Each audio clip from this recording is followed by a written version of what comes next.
ဒီလေးမှာတော့ရှေ့တောင်အာရှရဲ့တောင်တန်းတွေပေါ်မှာကိုပိုင်ဟန်နဲ့ရည်တည်နေတဲ့ဝီလူမျိုးတွေရဲ့စိတ်ဝင်စားစရာဇာတ်လမ်းကိုအတူတူလေ့လာကြည့်ကြအောင်ပါ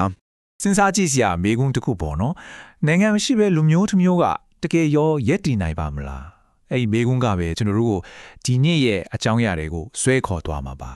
အဖြေကတော့ရှိပါတယ်အဲ့ဒါကတော့မြန်မာနဲ့တရုတ်နယ်စပ်မှာကိုပိုင်အုပ်ချုပ်ရေးနဲ့ရက်တည်နေတဲ့ဝေးလူမျိုးတွေပါပဲသူတို့မှာကိုပိုင်ဒေတာကိုပိုင်အုပ်ချုပ်မှုပုံစံရှိနေတာပါကဲဒါဆိုရင်ဒီအကြောင်းကိုနည်းနည်းလေးအသေးစိတ်ကြည့်ကြရအောင်ပထမဆုံးအနေနဲ့ဝီလူမျိုးလေးရဲ့ခစ်တဲ့နိုင်နေရဲ့အခြေအနေကဘယ်လိုရှိလဲဆိုတာကိုအရင်ဆုံးလေ့လာကြည့်ကြတာပေါ့ဟုတ်ကဲ့လူသိများတာကတော့ဝါပြည်နယ်ပေါ့တကယ်တမ်းမှာတော့ဒါဟာဝါကိုပိုင်အုပ်ချုပ်ခွင့်ရအတိုင်းမှာသူတို့မှာကိုပိုင်အစိုးရရှိတယ်ကိုပိုင်တပ်မတော် UWSA ဆိုတာလည်းရှိတယ်ဆိုတော့ဒါဟာ de facto ပေါ့နော်လက်တွေ့မှာလွတ်လပ်တဲ့ပြည်နယ်တစ်ခုလိုပဲရည်တည်နေတာပါအုပ်ချုပ်ရေးမျိုးတော့ကတော့ပန်စမ်းမျိုးချုပ်ပါတယ် Okay နိုင်ငံကြီးချင်းနေကိုတည်ပြီးဆိုတော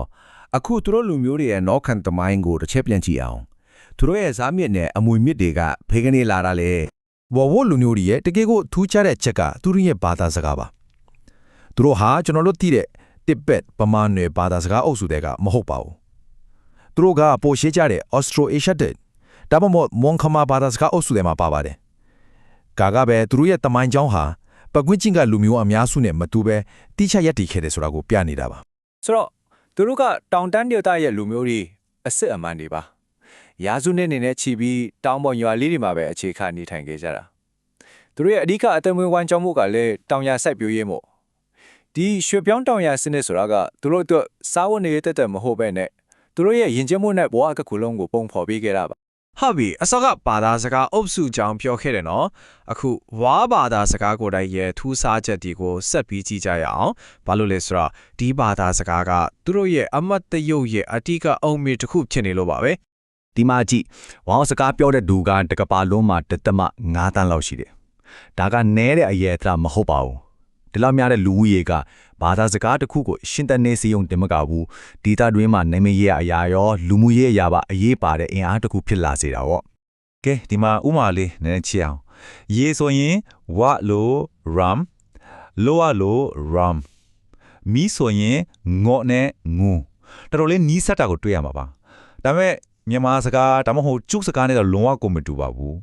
းဒီကနေပဲသူတို့ရဲ့ဘာသာစကားတိကျရဲ့ဒီမိုကိုရှင်းရှင်းလင်းလင်းမြင်နိုင်မှာဒါပေမဲ့ဝေးဘာသာစကားမှာတကယ်ကိုစိတ်ဝင်စားဖို့ကောင်းတာတစ်ခုရှိသေးတယ်။အဲ့ဒါကဘာလဲဆိုတော့အချို့ဝေးဒေသနာစကားတွေမှာတွန်းလို့ခေါ်တဲ့အတန်အနေမင်းစနစ်ရှိတယ်။ဆိုလိုတာကအတန်တော့ပုံအတန်နဲ့အတန်ထားနည်းနည်းလေးလွဲသွားတာနဲ့စကလုံးတစ်လုံးရဲ့အတိတ်ပဲကလုံးဝကိုပြောင်းသွားနိုင်နေဆိုတာပါပဲ။တော်လေးတိမ်ပဲတဲ့ဘာသာစကားတစ်ခုခေါ်။ကဲ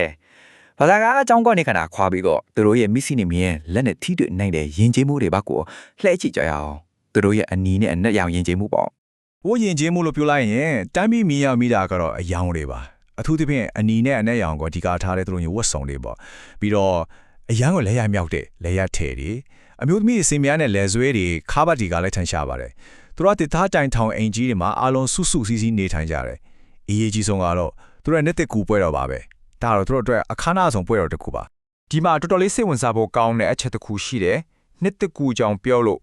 မြန်မာနိုင်ငံဘက်ချမ်းကဝဲဒေသမှာနှစ်ကိုရီတွက်ပုံနဲ့တရုတ်နိုင်ငံဘက်ချမ်းကဝဲဒေသမှာနှစ်ကိုရီတွက်ပုံကမတူကြဘူးနှစ်အရေးတွက်ကိုကြည့်လိုက်ရင်ထောင်နဲ့ချီတီကွာနေတာကိုတွေ့ရပါလိမ့်မယ်ဒါကပါကိုပြနေလဲဆိုတော့နိုင်ငံရေးညင်နီမစ်တွေကတစ်ချိန်ကလူမျိုးတစ်မျိုးတည်းဖိခဲ့တဲ့သူတို့ရဲ့ယဉ်ကျေးမှုကိုဘယ်လောက်ထိတက်ရောက်မှုရှိနေလဲဆိုတာပါပဲအခုဆိုရင်သူတို့ရဲ့လူမျိုးဘာသာစကားယဉ်ကျေးမှုကိုတည်သွားပြီဒါဆိုဒီနေ့ခေတ်ဝက်ဘီနေဆိုတာဘယ်လိုဖြစ်ပေါ်လာခဲ့တာလဲသူတို့ရဲ့ကိုယ်ပိုင်အုပ်ချုပ်ခွင့်ရဖို့ရှောက်လန်းခဲ့ရတဲ့ခရီးကတော်တော်လေးရှုပ်ထွေးပြီးစိတ်ဝင်စားဖို့ကောင်းပါတယ်။အဲ့ဒီသမိုင်းကိုကြည့်လိုက်ကြရအောင်။ဒီ timeline ကိုကြည့်လိုက်ရင်အရာဆုံးကရှင်းသွားပါလိမ့်မယ်။အရင်ကိုလိုနီခေတ်တုန်းကဆိုရင်ဝါတောင်တန်းဒေသတွေကို British တွေကထိရောက်ရောက်မအုပ်ချုပ်နိုင်ခဲ့ဘူး။အဲ့ဒီနောက်မှာတော့ဗမာပြည်ကွန်မြူနစ်ပါတီ CPP ရဲ့ဩဇာလွှမ်းမိုးမှုအောက်ကိုဆယ်စုနှစ်တွေနဲ့ချီပြီးရောက်သွားခဲ့တယ်။အဓိကပြောင်းလဲလဲပါတော့1989မှာ CPP ပြိုကွဲသွားပြီးအဲ့ဒီထဲကမှဝါတပ်ဖွဲ့တွေက UWSA ဆိုပြီးတီရှားထူထောင်အစိုးရနဲ့အပိတ်ရက်ပြီးဒီနေ့မြင်နေရတဲ့ကိုပိုင်အုပ်ချုပ်ခွင့်ရဒေတာကိုတည်ထောင်ခဲ့တာပါပဲစီးပွားရေးအရာလည်းအကြီးအကျယ်ပြောင်းလဲခဲ့ပါတယ်အရင်ကဆိုရင်ရွှေပြောင်းတောင်ရစနစ်နဲ့စံပြောင်းအာလူစိုက်တာအပြင်အားလုံးထိရဲ့အတိုင်းတရားမဝင်တီးနှံစိုက်ပျိုးမှုသမိုင်းလည်းရှိခဲ့တာပေါ့ ဒါပေမဲ့ဒီနေ့ခေတ်မှာတော့အဲ့ဓာတွေအားလုံးကိုအစားထိုးပြီးရောပါလို့စီးပွားဖြစ်တည်နေနေတရုတ်နိုင်ငံနဲ့ဆက်ကွန်သွယ်ရေးတွေကိုပဲအဓိကထားပြီးလှုပ်ဆောင်နေပါပြီဒီစီးပွားရေးပြောင်းလဲကသူတို့ရဲ့ကိုယ်ပိုင်အုပ်ချုပ်ရေးကိုပိုပြီးခိုင်မာစေတဲ့အဓိကတွန်းအားတစ်ခုပါပဲ ဆိုတော့ခြုံပြောရဲ့ဝလူမျိုးတွေရဲ့ဇလာကတကယ်ကိုအားကြစရာပါရှေးကြကလူမျိုးကမျိုးက